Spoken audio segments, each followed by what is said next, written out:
기름을 넣지 않아도 달리는 차, 시동을 걸어도 조용한 차, 배기가스를 내뿜지 않는 차, 그리고 스마트폰처럼 업데이트되는 차.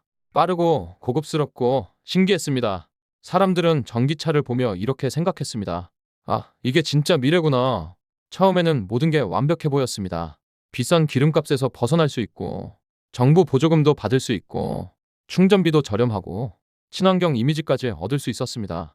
전기차는 단순한 이동수단이 아니라 앞서가는 사람들의 선택처럼 보였습니다. 그런데 전기차를 실제로 타기 시작하면 가장 먼저 부딪히는 현실이 있습니다. 바로 충전입니다. 주유소는 익숙합니다. 들어가서 기름 넣고 결제하면 끝입니다. 길어도 몇 분이면 됩니다. 하지만 전기차는 다릅니다. 아파트에 사는데 충전 자리가 부족하다면? 퇴근하고 왔는데 충전 자리가 다 차 있다면? 충전하려고 갔는데 충전기가 고장 나 있다면? 급속 충전소에 갔는데 앞에 차가 2대 대기 중이라면? 그 순간 전기차는 미래가 아니라 하루 일과 끝에 남은 또 하나의 숙제가 됩니다. 사람들이 전기차를 불편하다고 느끼는 이유는 차가 나빠서가 아닙니다. 처음 전기차를 살 때 가장 많이 듣는 말이 있습니다. 기름값 안 들어서 좋아요. 유지비가 훨씬 적게 들어요. 보조금 받으면 괜찮아요. 맞는 말입니다. 분명 전기차는 기름값 부담이 적고 엔진오일 같은 소모품 관리도 적습니다. 하지만 시간이 지나면서 사람들은 계산기를 다시 두드리기 시작했습니다. 차값은 여전히 비쌉니다.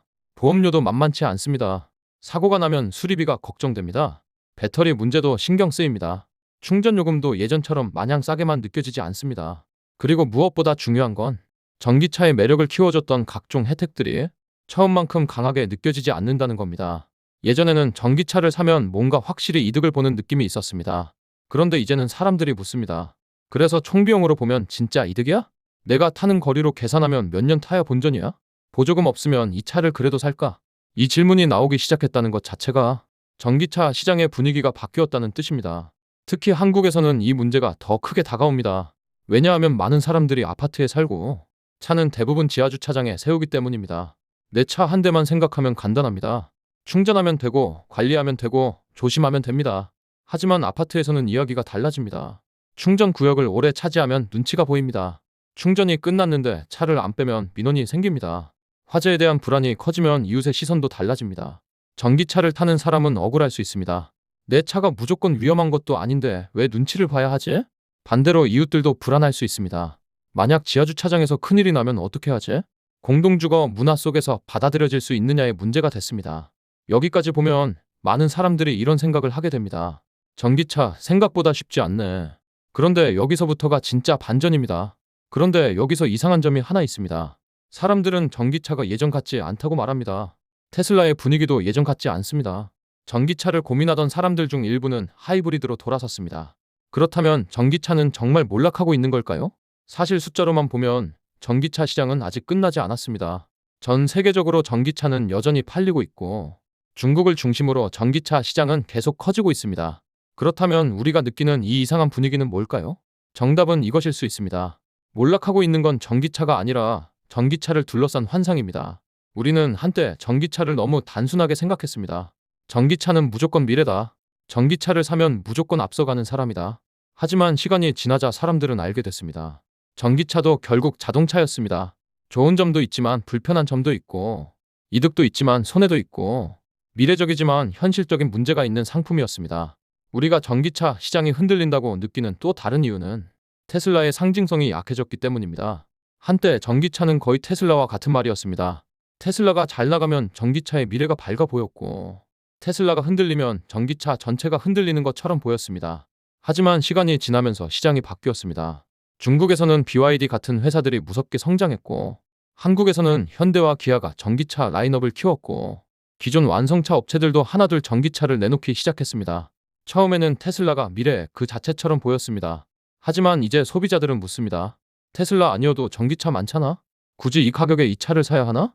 결국 전기차 시장이 끝난 게 아니라 테슬라가 독점하던 신화가 깨지고 있는 것입니다. 많은 사람들은 이렇게 생각합니다. 전기차의 경쟁자는 내연기관차라고, 휘발유차와 전기차가 싸우고 있다고. 그런데 실제 소비자의 마음속에서는 조금 다른 경쟁이 벌어지고 있습니다. 전기차냐, 하이브리드냐. 하이브리드는 전기차만큼 미래적으로 보이지는 않습니다. 하지만 소비자 입장에서는 아주 현실적입니다. 그래서 요즘 소비자들은 이렇게 말합니다. 전기차는 아직 좀 불안하고 하이브리드가 제일 현실적이지 않나? 이 말이 중요합니다. 전기차의 시대가 저물고 있다기보다 소비자들이 무조건 미래보다 현실을 선택하기 시작한 겁니다. 전기차의 시대가 정말 끝난 걸까요? 저는 아니라고 생각합니다. 다만 전기차를 바라보는 기준이 바뀌었습니다. 예전 질문은 이거였습니다. 이 차가 얼마나 미래적인가? 얼마나 친환경적인가? 얼마나 신기한가? 하지만 지금 질문은 다릅니다. 내가 사는 아파트에서 충전이 편한가? 겨울에도 주행거리가 충분한가? 수리비는 감당 가능한가?